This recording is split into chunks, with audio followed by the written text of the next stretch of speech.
Andrea, I'm pretty sure you can hear me now. Andrea and Gary Zimmerman, we can all turn around and wave to the webcam. Andrea and Jerry are watching from, I'm not sure where they are. Text me back if you can hear me, Andrea. So we're going to tape this also because a few other people couldn't make tonight.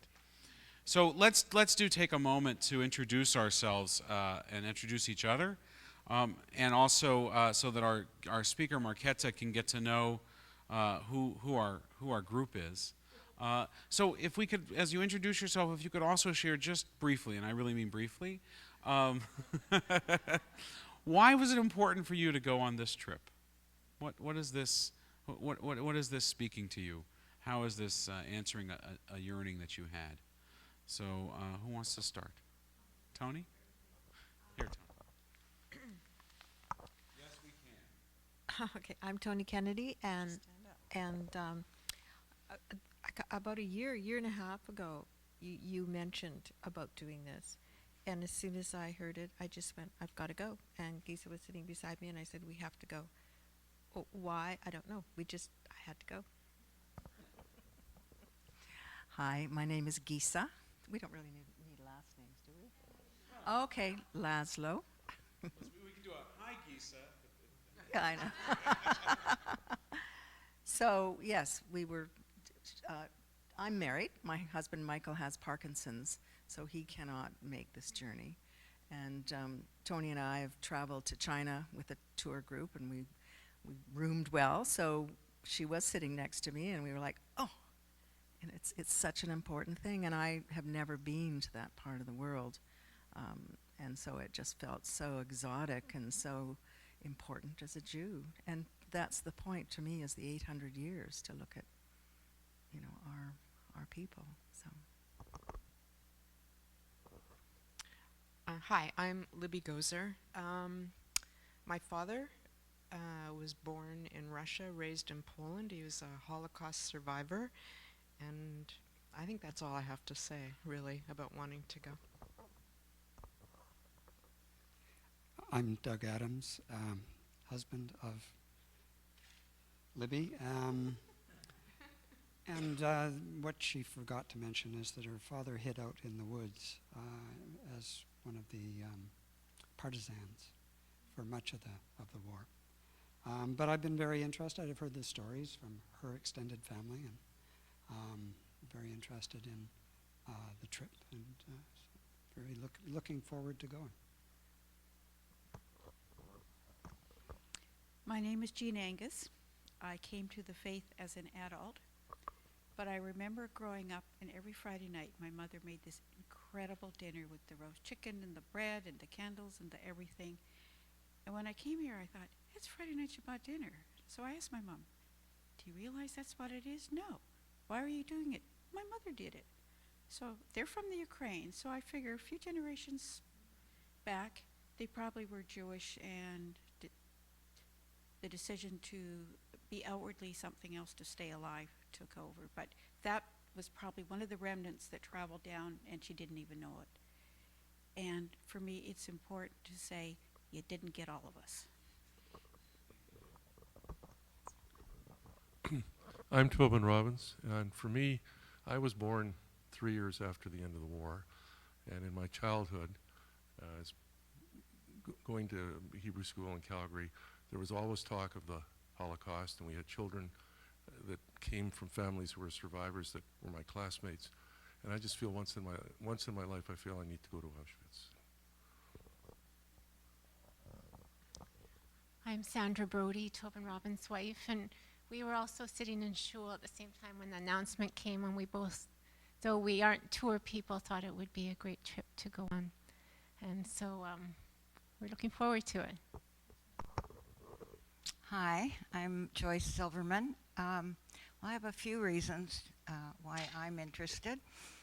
One, I was born when the war started. I always heard about the Holocaust, and I mean, even when I was very, very young, kids on my street would say, you know, they're killing Jewish babies like you. And I read a lot of books about it. I don't know, I'm kind of like maybe obsessed a bit. I don't. And our grandkids, our granddaughters, have gone on the March of the Living through their Hebrew schools, and I figure, hey, if they can do it, I can do it. Also, one of them asked me and asked my husband, well, what were you doing during the war? And where were you and how old were you? And it's like something that the kids are quite aware of in school now too. And I think it's just a great opportunity. Yeah. Oh, my husband isn't coming. He can't. Yeah, right. Hi, my name is Norman Daly, and I'm the lesser half of Joyce Gordon, who should be here soon. She's teaching tonight, so hopefully she'll be here in about half an hour. Joyce and I have discussed the trip and really decided we wanted to go on it. I feel, apart from my wife, who's a member of the temple, apart from my wife, I'm very interested in the history of the Jews in Europe. They're a very important part of Western civilization, and a great many positives, and unfortunately the people who suffered a lot during the last century, and I want to know more about it and experience it. I was introduced to the Holocaust. It wasn't part of my family, but I was introduced to it from the newsreels from the Second World War, which, when TV came along in the 50s, they played the newsreels. And I was a youngster at the time, and I was just shocked. And I've never forgotten that. I can still see those images. So I'd like to be part of the trip and experience these locations anyway firsthand, and the history firsthand. I'm Jill Bloom, and I'm in the process of becoming a Jew. And for me, this is a... I know. To me, this is a very exciting trip for me because of the history.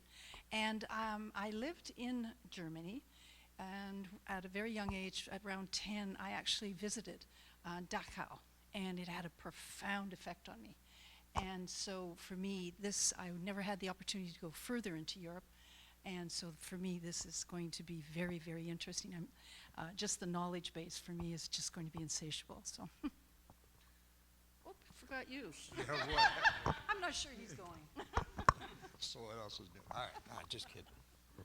I'm Larry Bloom, and two main reasons. My Zeta was born and partially raised in Poland, and I was bar mitzvahed in his synagogue. It was Orthodox, actually. And I've always wanted to explore where he was born and brought up in that side of the family. And as for the Holocaust,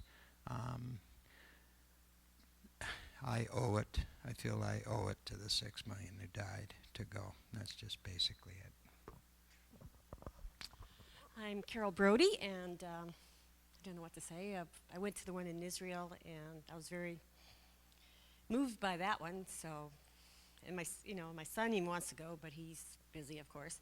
But it's something I've always wanted to do. I've always been interested in the war, and this will just be an addition to my life. I'm Sharon Kahn. I see this as a wonderful opportunity to see countries that I haven't seen with Temple Sholom friends. And my husband's not available to go, so I'm taking my niece, who lives in Sacramento, California, and I think it'll be a wonderful chance to be with her. I'm Rick Parnell, and I consider myself a student of history. But one of the things I'd like to get out of this, I think I know a lot about the Second World War. I understand a lot about the Holocaust, but I'm hoping to get a bit of a glimpse as to what Jewish history was like before the Holocaust, what it was, what it was to be Jewish before the Holocaust. So that's what I'm hoping. My name is Rena Cohn, and there's so many reasons why I want to go on this trip. But I will say that I feel very connected to Eastern Europe, a place that I've never been, but where my family was originally rooted, and I've never met a potato I didn't like. So I'm interested in, as a student of history with my husband, and sharing the experience and sharing it with all of you as well.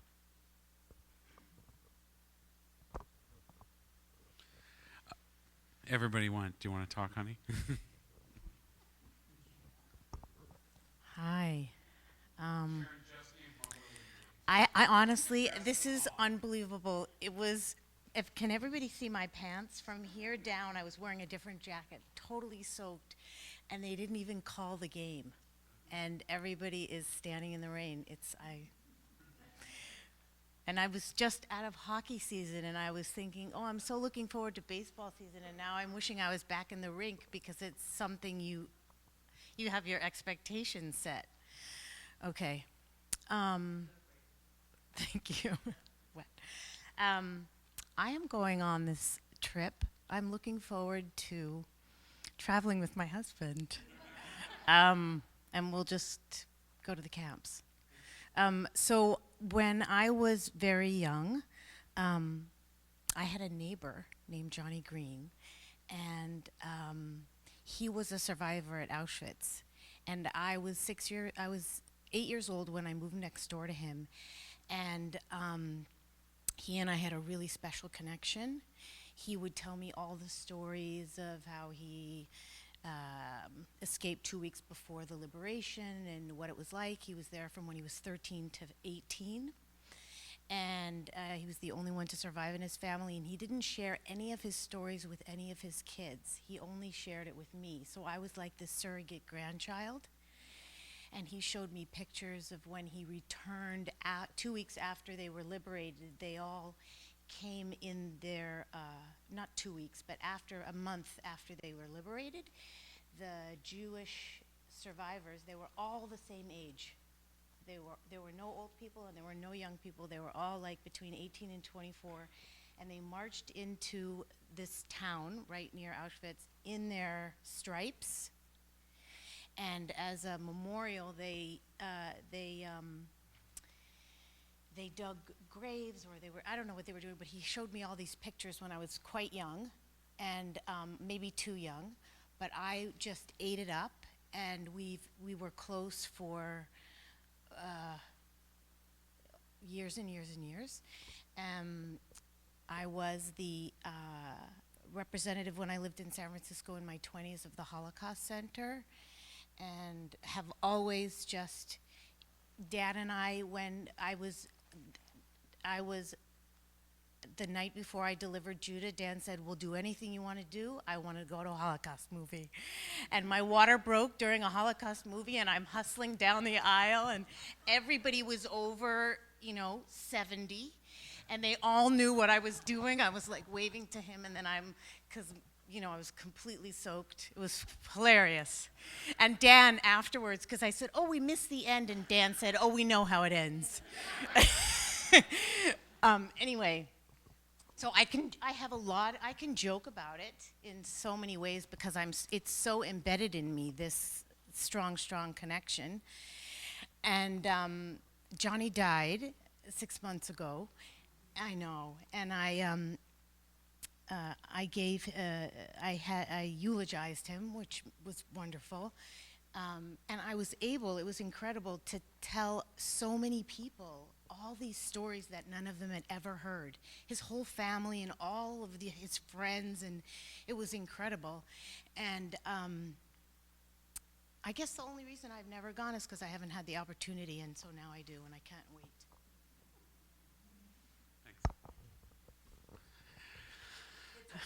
The kids are not coming, no.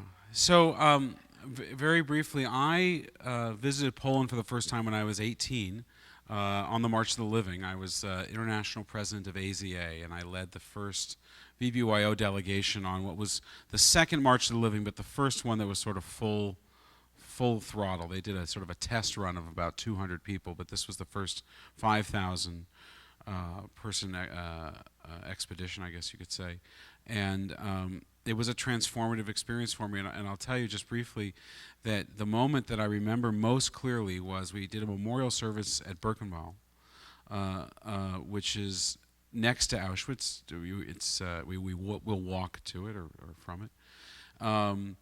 And the Canadian Girls Choir was singing out of, I want to say Montreal. I had a friend in the choir, whose sister, by the way, is a member of BI and is in our community here, from BBYO.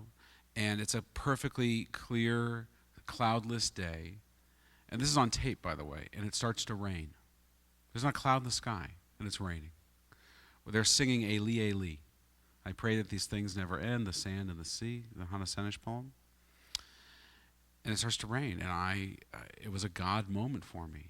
And I might be jaded as a rabbi, but at 18, I was there. And I'm not that jaded as a rabbi either. And then it stopped raining when they were done singing. And then Elie Wiesel got up to speak, and he couldn't get through the first minute and a half of his talk.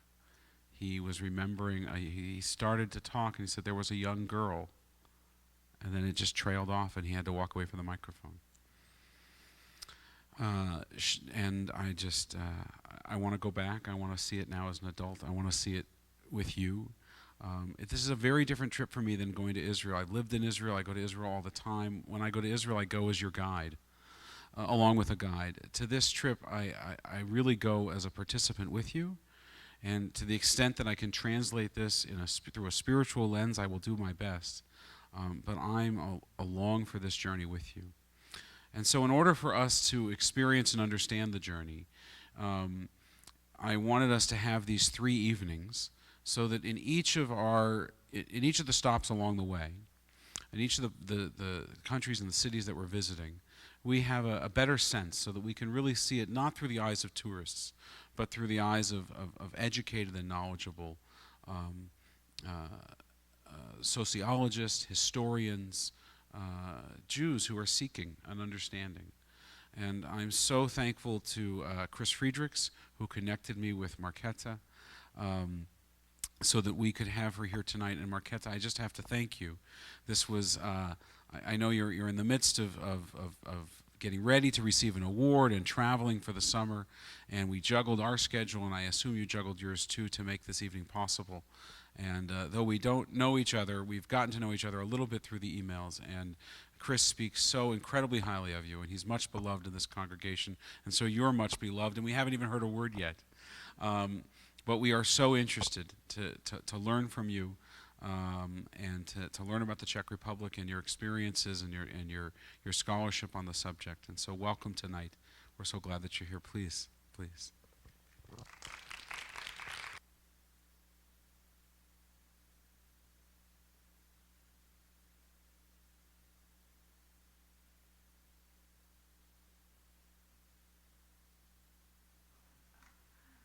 Try that now.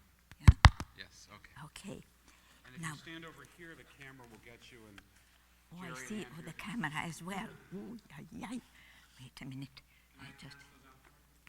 Yes, thank you. Then maybe I made some more because I thought you should see somehow. I made some of the Xeroxes are pretty awful, and I couldn't make any better ones. But I tried to somehow show you some highlights and dark lights of your trip, and I'll a bit on the various pages or pictures that you'll have there. Oh, maybe I should have one too. Oh, it's here. Yeah.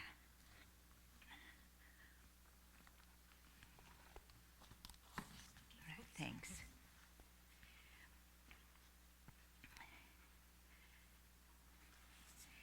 So, is it all right to be here? I guess so, because I was told to stand somewhere. Well, that's the place, isn't it? Now, you know, Czech Republic, now it was Czechoslovakia, it was Austria-Hungary before that. Countries and streets in this area of Central Eastern Europe change constantly.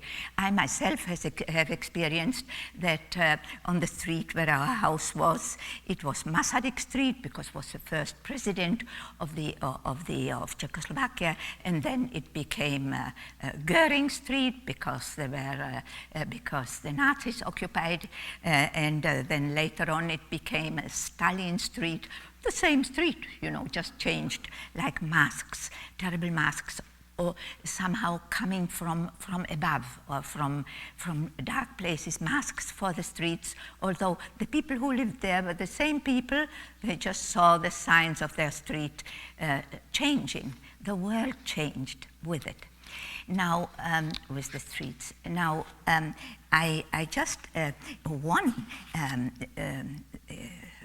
I mean, the Czech Republic, as it's called nowadays, is very small. 15 million people. Yeah, Slovakia do their own things. The Slovaks, fine, but very friendly separation. And they had a great woman. Princess Libouche. I won't go into many fairy tales, but just a little bit. Libouche, who stood there, she was a prophetess, and she thought, and it's in a way quite typically Czech, she said, it's half a legend, you know, half a story, but there's some truth in it. And she said, I don't want any of these guys here who are dressed in the magnificent robes. I'm going to get my own guy. And she took her carriage and went out to the country, and she saw one Wenceslas there mowing a field, just a simple farmer. And she said, that's the guy whom I want. She took him to the castle and started a new, in a sense, society, a new social relationship. This is ages ago. It's you know, around year 1000, but legends are old. And what she did, Libouche, she also said, our country will be open to everybody who comes. And in the year 900 and, we don't know exactly, 980, the numbers then become pretty vague when we go back so far. The first Jewish settlement was opened up in Bohemia. And this is how old the Jewish settlements are in Bohemia and Moravia. However, you see, there were dark times coming. This first invitation was very bright, but dark times were coming, and there were the Crusaders who raised the Jewish villages, and the part of town, the part Prague already existed. And it was, in fact, it's called Praha in Czech. It means threshold in a way, Prague and Praha. So the city was more or less a threshold to the future. And dark times started for the Jewish population there.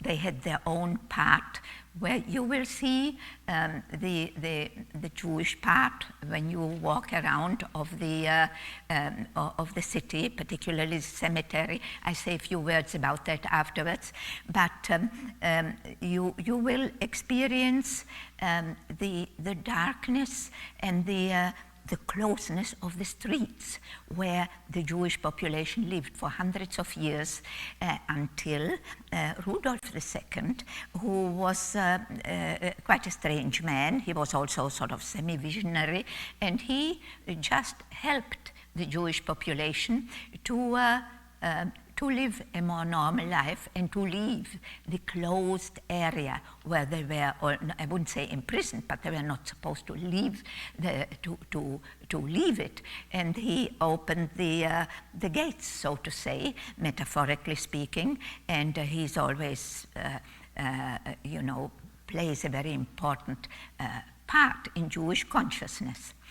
Well, in a way, you see, the Czech Republic, as it's called now, I still say Czechoslovakia, but I always have to stop myself. It's right at the center of where north and south, east and west meet. And one feels it, you can see it when you see, if you are interested in architecture, you can see there is a little church on top. You will go and see the castle and put some very good shoes with thick soles when you walk around there, yeah? Because it's not easy to walk over the cobblestones. There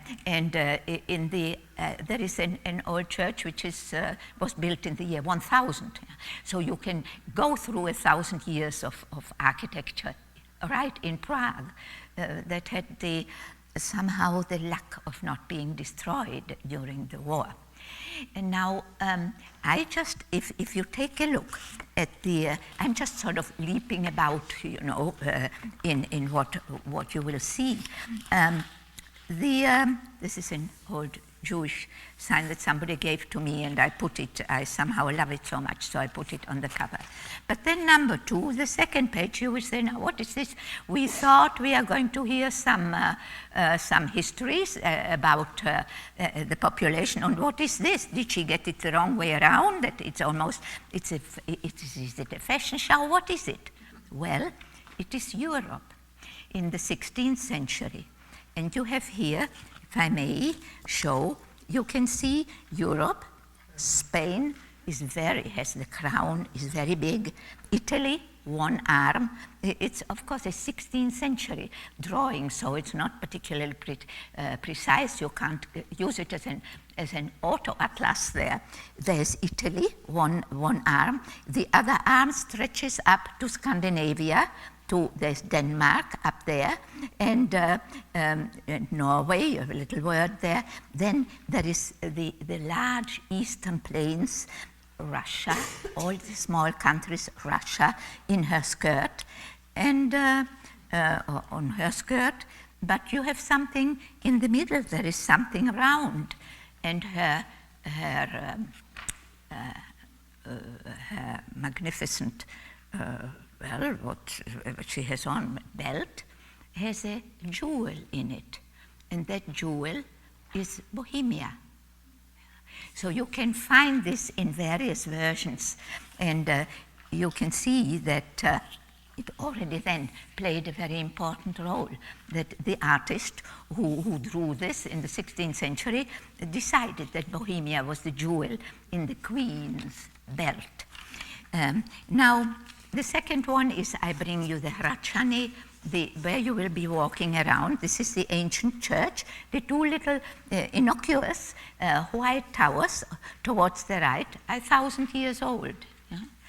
And that's the actual castle. The St. Vitus Cathedral is not that old, 200 years perhaps, and these are the government buildings where various governments of various shades and sizes have been sitting, doing all kinds of good and bad things, bad quite often. And then you have here the Charles Bridge, over which you will walk, I'm quite sure, and it's just part of it here. So I just wanted to show you. You may know this picture is so famous. In fact, they had it at the airport, you know, when I arrived from Frankfurt, was it last 2 years ago. I see this picture of Prague right there when you come out of the plane. Now there, we have that. Just wanted to leave this for you.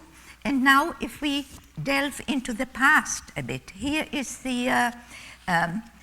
are old writings, some of this very small. For example, on the right, you have the Prague image of Prague, and you have Jewish letters around it in Hebrew scripture, old. The date is there. I put it down. What do we have here? 17. Can anybody read it better than me? 1530. Yes, that's right. So you can see that the culture was already there for many hundreds of years, if not to say thousands, it's over around hundreds of years. And also the cemeteries. I have a book there which a friend gave me, Moravian and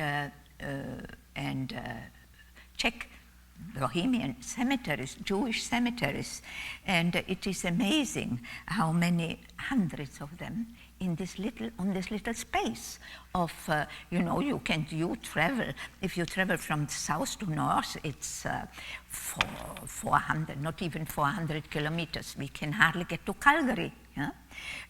And the country is small. So there are some other, I put here in Třebíč, in the center of Moravia, where there was a large Jewish population, a Jewish cemetery, quite recent photos. And then in Mikulov, in southern Moravia, which was Mikulov, was right on the border with Austria. In Mikulov also you see the Jewish cemetery. I don't think you will be going there because it's a bit far. It's not on your trip, is it, Mikulov, Nikolsburg? No, it would be too far south to go south. But it has for a later trip, and you will surely take a later trip again. It has a magnificent Jewish cemetery, tiny little small town. Later on, I think I have a picture of it. Perhaps we go to the one but last page, and you have Mikulov there, lovely town, and you have the only preserved, the one, am I saying this right? One but last page. That's Mikulov, and there's the only preserved synagogue. The older building was in the 15th century, and then it was rebuilt, and it is quite magnificent. And visitors, I put that from the whole world, come to this little town of Mikulov to see the Jewish culture that used to be and is still to be felt in these magnificent small buildings. The synagogue is actually small. Well, now if we come to the front of the booklet again, there is a book, Stibor Ribarš. They have left out this little bathtub over the R because R is a Czech sound. You will hear a lot of it when you walk around there, but nobody can pronounce it, and despite the fact that there's music is very strong in the Czech Republic, but they had to change some words because opera singers could not sing. It's RZ, but it's just beside the point. The buildings here, as you see, are, I gave you there the oldest view of Prague, 1493, and then those buildings on the side are very interesting. You will be walking around there. Pardon? What page? Oh, I see. Yeah. I should have numbered the pages, shouldn't I? That's okay. Yeah. The Meisel Street, a great wise old rabbi in the Jewish quarter, that's the Meisel Street, that is not there anymore. The Jewish quarter was destroyed, not through a pogrom, but because they felt it was just the houses, did not, the Moldau, as you say, the Vltava, as the Czechs say, came, the high waters flooded quite near to the Vltava, flooded the Jewish quarters, and so they had to be taken down, which was tremendous pity in one way. On the other hand, it meant that the Jews of Prague became very integrated in the country, and we have an example there with Kafka in a moment. And then there is the Neuschul synagogue on Joseph Street in the Jewish quarter. You can hardly see which one is the synagogue, but it's 1, 2, 3, the fourth building from the left. The Neuschul, new school, so to say, is still there. And the Altschule is a wonderful, you will be taken, I'm sure, to the Altschule synagogue, which is right outside the gates of the Jewish cemetery. And the Jewish cemetery is still where it used to be. In these hundreds of years, you can see there is where I have the various cemeteries. I spoke about Mikulov, the page before. This is the Jewish cemetery, and you will see it precisely this way. And there is Rabbi Löw, who called from nothingness the golem. That's one figure, one mystical figure that also comes from Prague. That I'll say something about him too. But Rabbi Löw is there, and you will see his grave, the gravestones. They are so close to each other. There was no room, you see. So even in this, the hundreds of years ago, no room. And you can, if you wish, you can put a small stone on his grave, as you can see quite a few stones. Visitors and tourists do it, and I don't know whether they still. I put a stone, but it's already not that long ago, maybe 3-4 years ago. But maybe people then come and say it can't be done anymore because the stones roll down. Well, whatever the city tries to keep things clean and in order. But still, even if you don't put a stone, you see the ancientness of this cemetery. Yeah, 15th century I put down for you. It was started in the 15th century. Now, I move, this is the Jewish past, and then I thought we move to the Jewish present, it is a present that has also become the past. And I just put down a couple of families for you. As I said, the Xeroxes are very poor, but one of them is, there was an illegal school for Jewish children, 1941, in the middle of the Nazi occupation. Not actually in the middle, 39 to 41. It was relatively short. The amazing thing is that all this horror could take place in a relatively short time. 1939, the country was occupied. 1945, the war was over, and the concentration camps were opened, and the horror became visible and became a wound on the world. But I thought you should see these happy families. A Jewish family in Prague in the 1930s, and the other one 10 years later, maybe 1941. It's not the same family, and obviously there is winter. Down at the bottom here is summer. But you see these happy families living there, of whom hardly anyone survived. So this is it's a page at which faces smile at you, but it's a very sad page, which you know exactly the way I know. Now, we come to a problem here, that a problem that has somehow chafed the Jewish presence in Czechoslovakia and the Czech Republic, because if you live in Poland and you are Jewish, you are a Polish Jew or a Jewish Pole. The same in Hungary. In the Czech Republic, you were Jewish, but either German Jewish or Czech Jewish. Because through the integration, don't forget it was Austria-Hungary until 1918. Bohemia was under the Kaiser Franz Joseph, who came whose birthday was celebrated in Prague. It was part of Austria-Hungary, which was Hungary belonged to it too, but it was basically a German, something like a bit of United Nations, but not quite. But they were, in Austria-Hungary, there were, if I don't want to exaggerate here, but I think there were 23 official languages. Can imagine, you can count Macedonia, Serbia, Slovakia, Croatia, etc. Yeah? What I did here was, you have a castle here. It's not a Austrian castle, but it is a Czech castle. But the man who owned it, who still owns it, is Schwarzenberg, who became Minister of the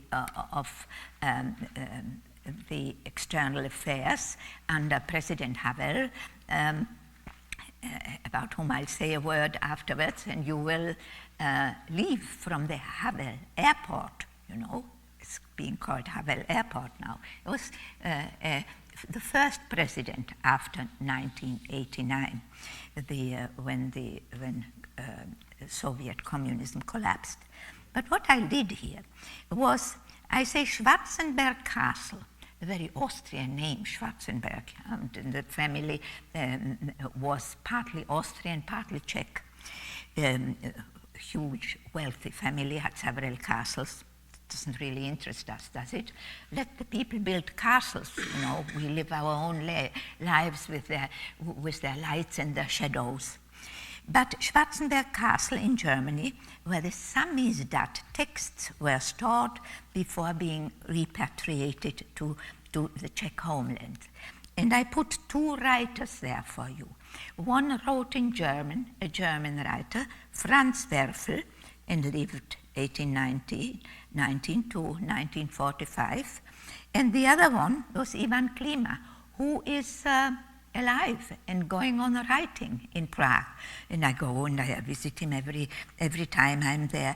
But what is interesting for us is there is a German Jewish and a Czech Jewish writer.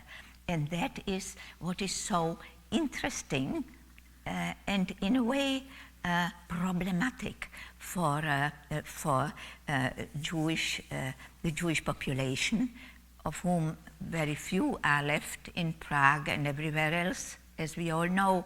But still, you have these two very different and I mean, they were enemies for a while, of course, not just for a while, but you could not speak a German word in Prague in 1945. And then the German theater opened again, and there was the Czech theater, and the German theater was up near the railway station. And somehow they say time heals. Well, we don't know what it heals. It can maybe clashes. It can heal clashes time, but I don't know whether it heals the deepest wounds. And you know that yourselves, having relatives and having experienced knowing about what has happened. Trying to come to terms with the fact that this was reality. It almost sounds unreal. And when you go to Auschwitz, which the Poles call Oswiecim, you will have a sense of unreality. When you went over to Birkenau, did you, Rabbi Dan? And Birkenau is a beautiful word. It's the birch meadows. Birke is the birch in German. And then you heard those songs, and you knew where you were walking. It was a horrible place. But the sky was blue, as you tell us, and then it started to rain, and they were almost as if something mysterious was happening. You will be walking there. It will seem perhaps almost unreal. You will also go to Terezin, I think, in the north of Bohemia. But the point I wanted to make very awkwardly is that these horrors that have happened, we have now moved on a bit, and we know they are real, and they are real. They burn in our hearts, and yet they're so horrible that they almost seem unreal, when you think of them. But this is just my own, maybe awkward and thought. And since we talk about Auschwitz, we talk about Terezin, take the next picture and tell me what you think it is. What do you think that is? I didn't put anything down because I wanted you to guess. a railway track. That's right. And the Czechs, who are very creative in their painting, in their writings, in their in music, they decided they were going to celebrate, it's the wrong word, but memorize, build a memorial to the horrible railway tracks that went into Terezin, but also into Auschwitz. We know that terrible gate that we have often seen shown on pictures, which says Arbeit macht frei, yeah? Work makes you free. What a sentence, and what it meant. It meant that the people were led into death when they passed on this railway track and across this this gate. And the Czechs decided they were going to do something special. And I promised myself I will be there in Prague in May, and I promised myself to go there because I haven't seen it. It was put up in 1914 or 15. They decided, you see, they are quite simple, not very nice houses. They are in Holešovice, in a very, in a poor neighborhood, not an attractive neighborhood. We thought, why didn't they put it somewhere next to the castle? No, they wanted to put it near the railway station from where hundreds, thousands of Jews were shipped into the camps of death.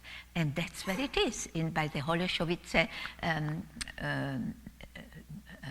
nádraží, which means station, railway station. So what they did was they built these, and I'm so pleased that you say it's really a railway station, and they lifted it. It led into death. Yeah? There, when people were, they didn't know it yet, but we know now that it led into death. This railway, and they lifted it into the sky. Huh? The Czechs, and I can, you know, if I find, I'll be busy there, but I will go there, try to take maybe a picture or two, and bring it back to before you go, because you only go later on. Maybe you could, now you'll say we have the picture here, but still, I'll do something like that. I promised myself, because it is a very moving memorial. Yeah? You should say, well, some memorial. It is a memorial. So that's what it was a song without words, as Mendelssohn would say, that I brought here for you. Now we have seen the synagogues in the small towns, which I just brought you, took some pictures. I didn't take the pictures, but the Xeroxes at least, so that you would see that Jewish presence was strong, very strong in Bohemia and Moravia. But I will still say that there were no shtetls. You see, in Poland, they were shtetls. They were the Jewish little towns which existed, not in Bohemia and Moravia. And you'll tell me, why not? Well, Maria Theresia, in whose who was a long reigning empress in Vienna, and was not, she did not hold a good hand over the Jewish population. I don't want to call the overused word anti-Semite, because at that time the word didn't even exist when Maria Theresia was sitting there in the castle in Vienna, but still she did nothing to help the Jewish population anywhere.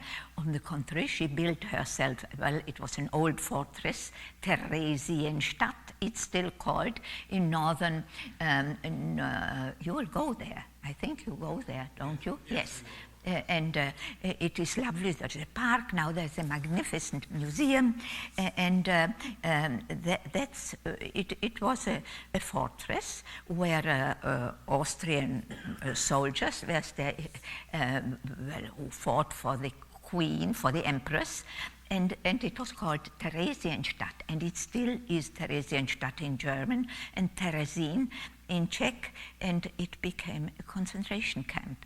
So, you know, incredible irony of history, that this woman, the empress, had a town, a fortress there for herself. She went there always with 4 white. I just read up on it, a bit on it from Vienna, Linz, and then up to Prague, and she passed a little further. I went to Theresienstadt, had 4 magnificent white horses, things like that. One sees those images, but there it became a concentration camp. And that's the last page I have here. And it is, I want you to see it with a smile. And I say a word about it, about the funny pictures, the puppet theater, and so on. But I will first say another word about Theresienstadt, because although Maria Theresia was not such a magnificent woman, although she sits on a huge sculpture in front of the castle in Vienna, not in Prague, I tell you. But her son, Joseph II, thought, well, if Ma did that, I do that. And he began to not save, but give the Jews an integrated life. He took away certain yellow also. It was not the terrible Star of David. It's a magnificent star, but that Hitler used for that the Jews had to wear. But it was just a yellow piece of cloth. And Joseph II said, oh no, you won't wear it, and you will become citizens with Austrian good citizens. You will go to the army, you will become officers, you will have all the freedom, but you must become good Austrians.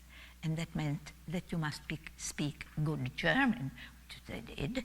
And this is how the sort of also ironically, the integration of the Jewish population in Bohemia and Moravia happened in this way. They thought, well, we have been given some freedom which we didn't have before, and so there are very many. So that's how it happened. We have the German Jewish writers, and Werfel is one, and we have the Czech Jewish writers. Now we don't have actually the writers and the young writers in Prague all write in Czech, and yet they somehow they are influenced by the Jewish writers, great Jewish writers, Kish and Werfel, etc., that emerged from this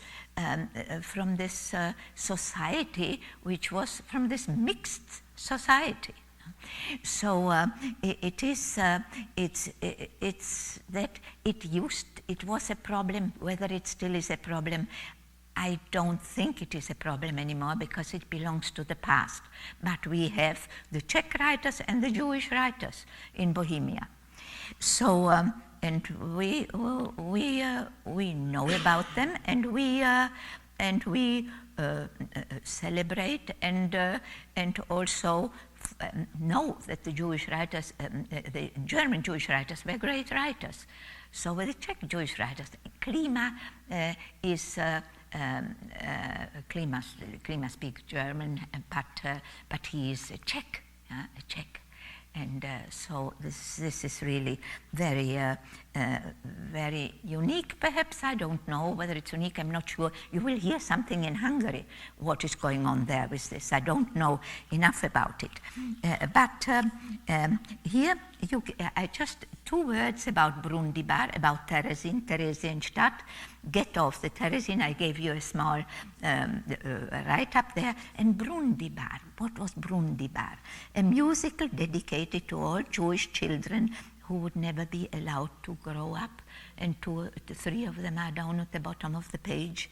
Students, that's very moving, students of the elementary Catholic school and kindergarten in Třinec, this is such a r sound, in Třinec annually prepare a musical production for their parents, other schools in Třinec, and the general public. In 2009, on the occasion of the 70th anniversary of the outbreak of World War II, they worked on a school project, Jewish Children in the War, and prepared a musical production of Brundibar.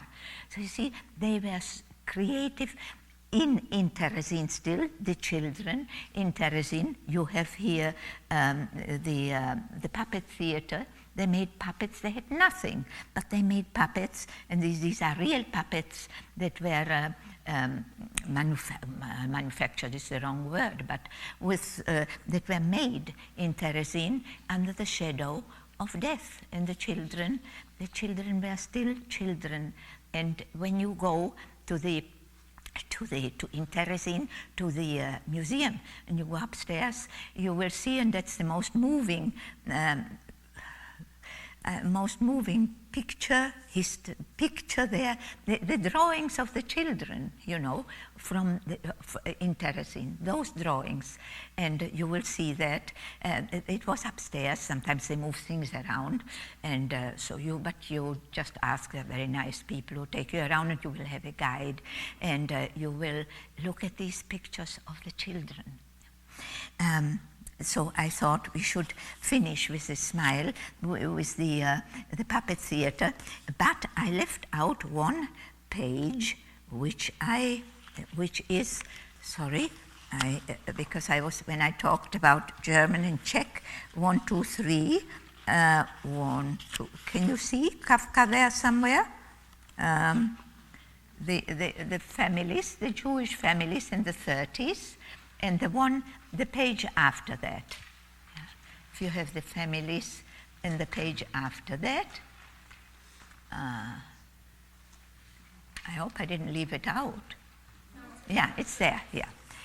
Now Kafka, we all know Kafka, and we maybe have read a story about you know, a young man who works in a bank somewhere and wakes up in the morning and says, what's going on? My goodness, I've got 95 little feet. What's going on with me? I've woken up. I'm a bug. And that's the metamorphosis, Kafka's metamorphosis. And scholars have quarreled for decades whether to call it a bug or a vermin or this animal. It is Käfer in German, which is not as negative as vermin, but you can go all and look at the translations because they're very excited everybody's excited about Kafka, I suppose. So Kafka, there, 1883 to 1924, way before the occupation of the Nazis. But what is interesting is that he just shows the complexity of the Czech society, because he was banned by two opposed regimes. He was banned by the Nazis. He was banned by the Soviets, the Russians, and not all Russians were Soviets, but for all practical purposes, he was not being printed or published. So to be banned by two totally different political regimes is quite something. It's quite an achievement. But that's Kafka. Another achievement. Now, the Czechs want him. They say, it's our Kafka. He was born in Prague. He lived all his life in Prague. And it's our Kafka. Kafka is Czech. And you will see that there is a beautiful bronze sculpture on one of the corners. You will go and see. I'm sure you will be shown the sculpture, just his face. Beautiful.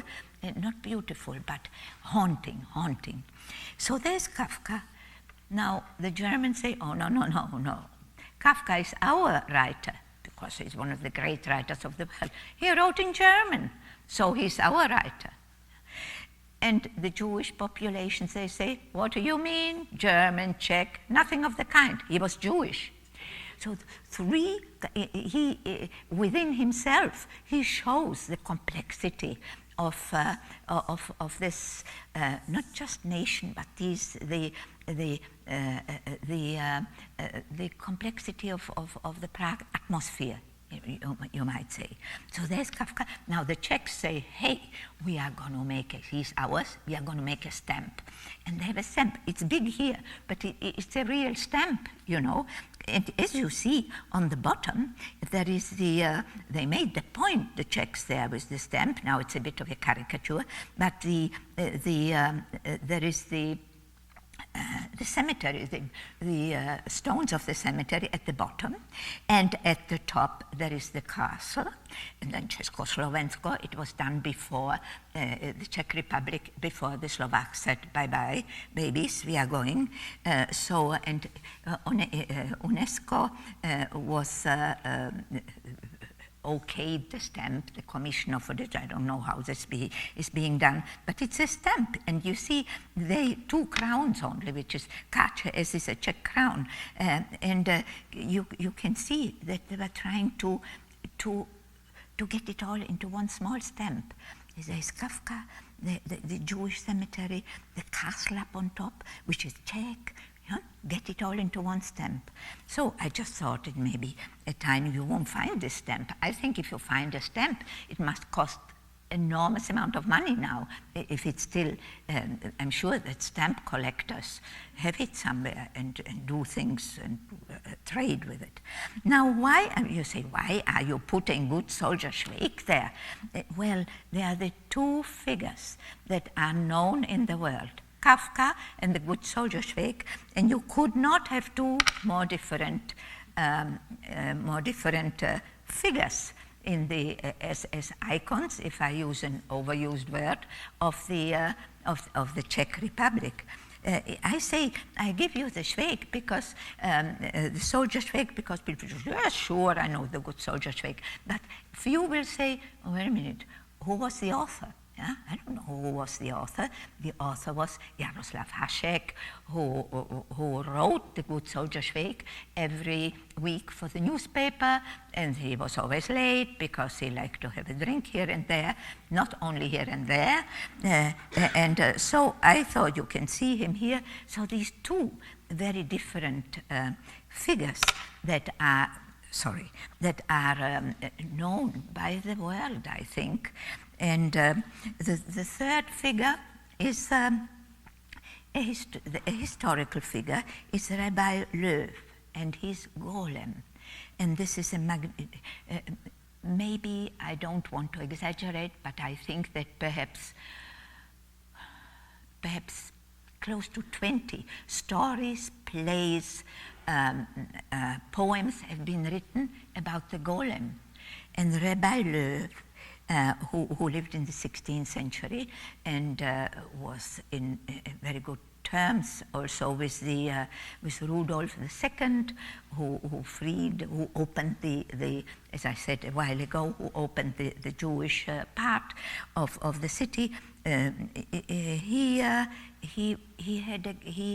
created a golem, and the golem is a sort of, you can also, if you look golem up on the Google, you will find all kinds of golems like that. And here this golem is a little bit scary too, but I thought I'd give you a more elegant picture. And he put signs on the golem's forehead, and the golem had to serve him. And the golem served, but then he created, he became violent too, and as soon as the rabbi took away the signs, the Hebrew signs on his forehead, the golem fell into ashes. And he still, if you go to the old new synagogue and you go up, if you make your way, they probably won't let you go there, but if you make your way, you might even see something of the golem there, or maybe imagine you see the golem, or whatever one does with one's imagination and with one's thoughts when one goes to these ancient mystical places. Well, I will be happy. I don't know that much, but if you have some questions, I'll be happy to answer some. I don't know how long I was supposed to talk. Did I talk too long? No, you were wonderful.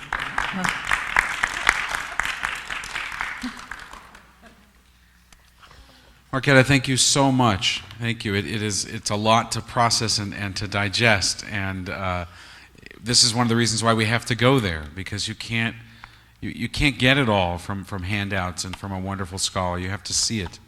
But with your gloss, with your interpretation, we'll see it differently now. Did anybody have any questions? Even where to begin, right? This is for Jerry and for Andrea. Thanks. That, in Germany, there's been a lot of work in terms of recognizing Yes. Guilt, responsibility, culpability, shame, and so on. And that hasn't been the case everywhere in Europe. True. Yes. I'm very just wondering if you could speak a little bit more about that process as it's taken place in Czechoslovakia, in the Czech Republic. You see, now the Germans have done that. If anybody has been in Berlin, it's a magnificent memorial that they have built there in the middle of town, and you can go. It's frightening, blocks of cement, and you go and you disappear. If somebody watches you, you disappear, then you emerge again. I mean, it's amazing what they have done. Yes, the Germans, and they've written about it. You see, the Czechs. Let's say the Czechs, they also became, I mean, when the Jews were taken to the concentration camps, the Czechs saw themselves also as victims, you know, because they nothing compared with the Jews, but thousands of Czechs who were, and somebody who was talking about the partisans, somebody mentioned that, yes, you did, yes, the partisans. The partisans fought the Nazis, and they fought them out of out of national reasons, and because the regime was horrendous. And so the Czechs saw themselves as victims as well, so that they had something else to solve, some other, the way the Germans, they didn't solve it, they call it, they have a magnificent word, you know, think of something and the Germans will invent a word, Vergangenheitsbewältigung. You know, you need about 2 lines to write that word, just one word. It means to fight and conquer the past. So the Germans have the word, and they did a lot about it, which doesn't, you know, which it's very hard to speak about national guilt. Impossible, you know, but there it is. They are working on it and have worked on it. The Czechs have not worked on one dark spot, and young people are writing about it now, because the Sudeten Germans who lived around, if you have Bohemia, it's sort of around Bohemia, and around the top and the bottom, there was the Sudetenland, and Germans lived there, but not really. They just worked. They made jewelry. They made, what else did they do? Not wine, but jewelry was very famous, and drawings. The Germans lived there, and in 1938, a very fanatical man, Henlein, came and began to. He didn't even have media. He had the radio, but media. He didn't have media pressure, and got the Germans to wish to be integrated into Germany. So Heim ins Reich was the quote. Let's go home to the Reich, and they did. He took it, and Hitler took the part, and this part of Bohemia and Moravia, but only for, that was, when did that happen? It happened 38, maybe September, October, and by 39, March, he took the whole country. But I have wondered here, wondered not with an O but with an A, you know, wandering around. You see, the Czechs have not it was very, it was I was going to say illegal, it's a bad word, but they moved into the Sudetenland. They chased out 4 million of Germans. Also, and it reminds us, they had to go with a suitcase and went to Germany. They didn't go to a concentration camp. They went to Germany, and the Germans didn't like them then. These are the Sudeten people. I mean, there's a lot was happening there, and the Czechs chased them out quite brutally, actually, because they were Germans, but there were few of them. I don't know, there must have been some Nazis too, and maybe, what do we know, difference between Nazi and German? Nobody was a Nazi nowadays. But you see, the Czechs now, the young people are sitting down. I've got 2 books and maybe 5 articles where they talk about it, and it's totally changed. I mean, it's now the Germans are the victims, and you say, but that's Central Europe for you.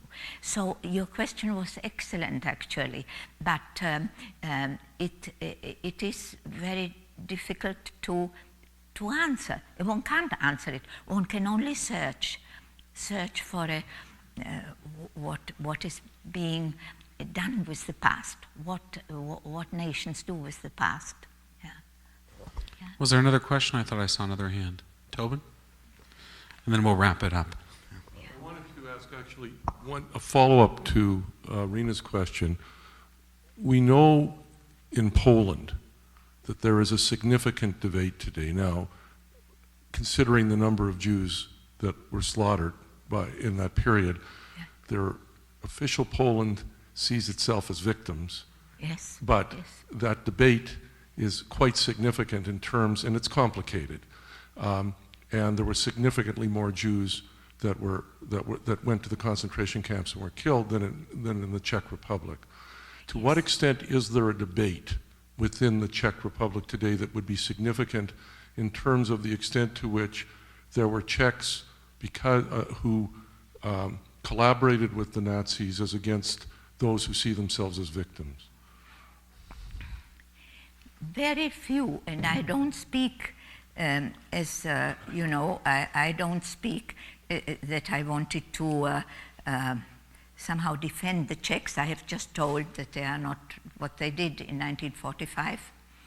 There were very few that allied themselves with the Nazis, so that it was quite true that they could see themselves as victims. However, you see, the Poles are fighters, and the Czechs are not really fighters. They went to the woods. There were some partisans, in Slovakia quite a few, but the Czechs, I would say that their motto might be carry on regardless. It'll go over, and we somehow will manage to get through it. That is more the Czech temperament. Yeah. So that when they saw themselves as victims, they were victims, and quite a few of them perished. But they also managed to carry on, and many more survived. In Poland, I think there were 3 million Poles that did not survive, not because they were Jews. I mean, the Jewish question, that they were the majority, of course, the Jews, but I think just Poles, about 3 million,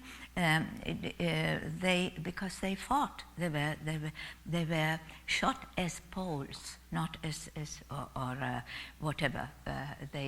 For example, Treblinka was some Jews, but very many Poles too. Very complicated. You said yourself, I mean, the question is vast and complex and has many levels. But again, you run into this question of the victim, the victim and the aggressor, and who is the victim, who is the aggressor. Yeah. And you know, then to say we are victims, I always say victimology is very strong. You know, people to be the victim, you are always probably good, not necessarily, you know, but victims think of themselves as good, and often they are. I don't know. This is really this ground is, what is it if you walk on? Quicksand. It's a quicksand problem, question, and search. Yeah. So my other question is completely separate and relates to the modern day.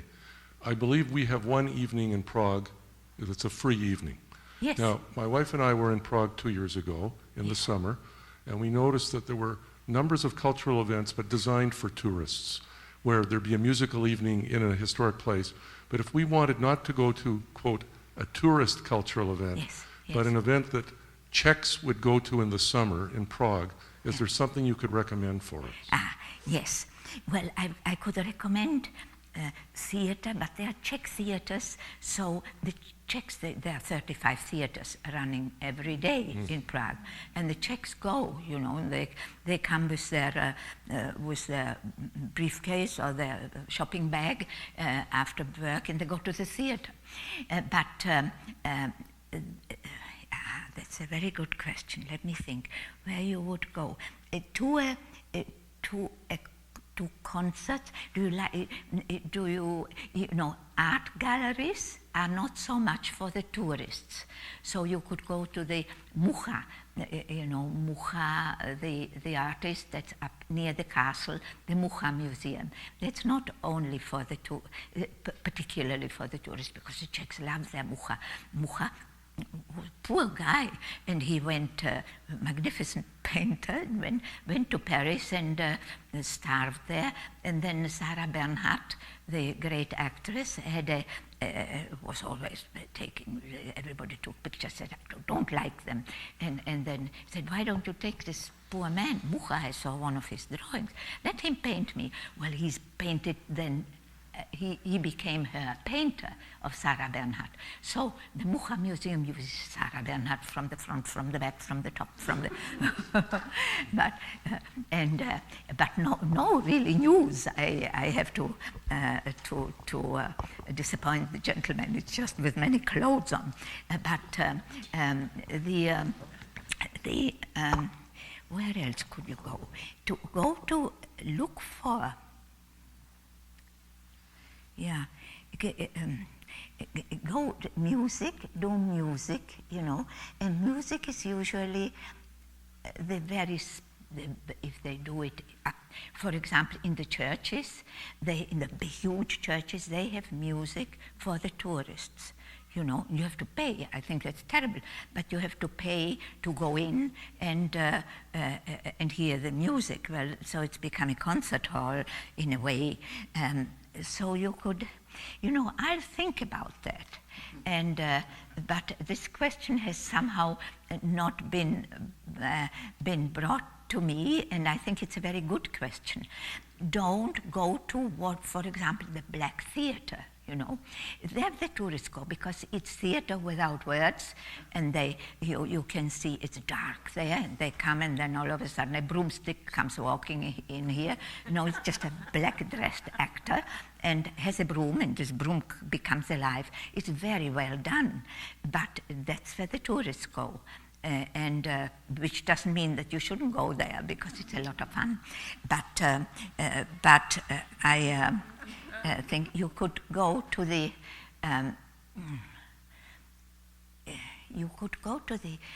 opera, where tourists are, I think, somehow shy of the opera. I don't know. Is that true?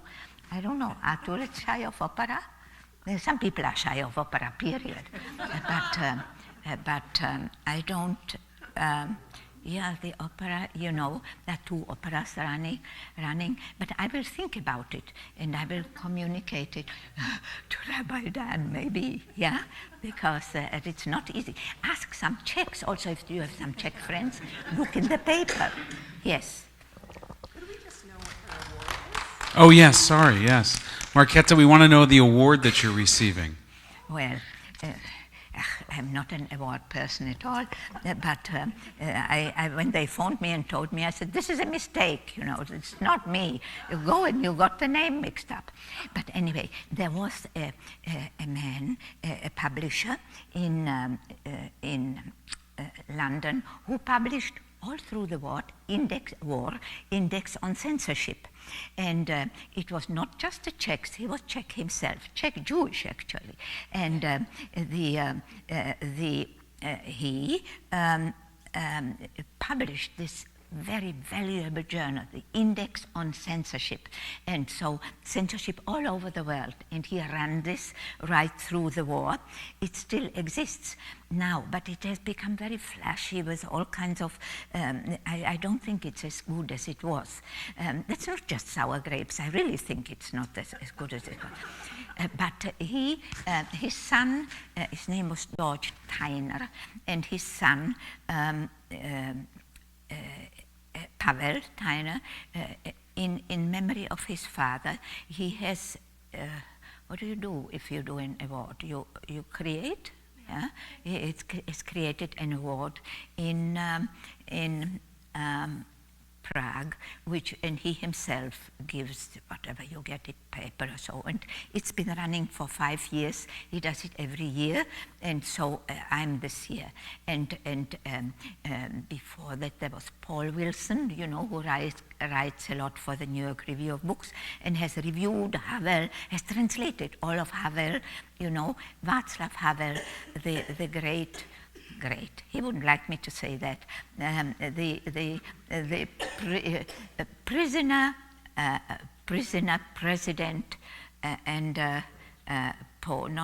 writer. You know, and you will take off or arrive. No, you will take off from the Havel airport. He would faint if he knew that they called the Havel airport. But very, you know, a very shy, very modest man, great man, but shy and modest. Maybe great people are mostly modest. I've lost my thread. Your award. Yes. I wanted to lose it. That was a Freudian loss. So the award, yes, and there was Paul Wilson has got it once, and then Peter Demetz, also Jewish, wonderful man, old gentleman. I'm old myself. I shouldn't even say old gentleman, but he got the award I think 2 years ago, and he wrote The Golden City of Prague, wonderful book. When he went about his going back one year, he was safe because he had escaped. It's Peter Demetz. What did you get it for? Oh, I see. Well, you see, between, I won't go on for too long, but although it's a long story, but I won't, don't worry. A good friend of my mother's wrote, you know, my son has such a terrible, he has, if you, his skin on his head and his hands, there is some kind of a cream that you can send, and that would help him. We can't get it here. So we sent, I bamboozled the doctor because it's not over the counter. So I bamboozled the doctor, I explained it all, and I got the cream and I sent it, and he was healed, the young man. He was a boy, he was a teenage then. So they said, what shall we send you? Crystal? I said, don't send crystal. Send the books that were published in in Czechoslovakia in the 60s. There was a thaw, that they called the thaw, between 61 and 68. 68, the Soviet tanks came in again. And the writers, and there were small volumes of writers, plays, and if you have any of those, send them. They send them. I started reading. I recaptured my Czech, you know, because if you go, of course, I was young, and you try to learn English, you know, and so I knew I had the Czech, but I recaptured the literary language more. So then I went back with my mum. We went together, and actually my husband Vladek was, who was Polish. I have to use the past tense, was, you know, because I don't have him anymore. And so we went between 1975, 74, and 1989, every year. And I thought, how could I get in touch with the writers who wrote these magnificent plays? And there was one writer, Landowski, who I just walked around Prague, whom I saw, and he was he had the kind of face that you remember. I saw him once on stage, and I spoke to him on the stage. I said, Mr. Landowski, I'm in Czech, of course. I said, I'm innocuous. I come from Canada.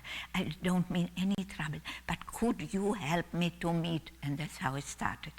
And after that, we went every year, and I went to see the dissidents, as they were called. They didn't like the word dissident. They said, what do you mean dissident? We just wanted to say the truth, and not dissidents is such a ideological word, which we were not. Havel wrote an essay about that. But I went and I got to know them all, and Klima, I still visit Klima, and others too, but Havel isn't alive anymore. And I just went, and I managed to bring messages, but they said, don't you take any books.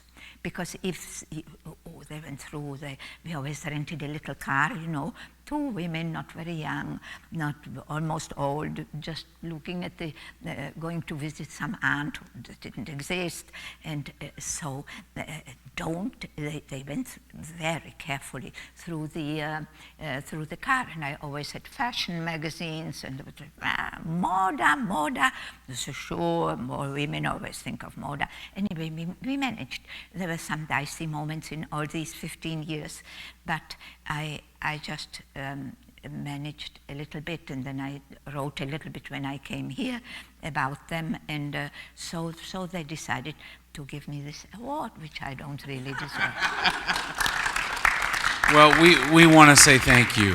We want to say thank you for your time and for your scholarship and for your neshama, because I think we saw part of Prague in how you speak of Prague, and I hope that we see it with the same passion that you have. So we have a small gift. We've made a donation to our refugee resettlement fund in your honor. Oh. And then from our Temple Sholom gift shop, a chamsa that says Shalom in Hebrew and in English. That's wonderful. Oh, that's wonderful. Oh, thank you You're so welcome. much. Thank you. I'm moved now. I can't, yes. I'm touched and moved and will start to cry in a moment. Yeah. It's good practice for when you receive your award later this summer. So. Thank you. Thank you. So friends, just a quick announcement. You should have the date for our next speaker, which is Rachel Korazin.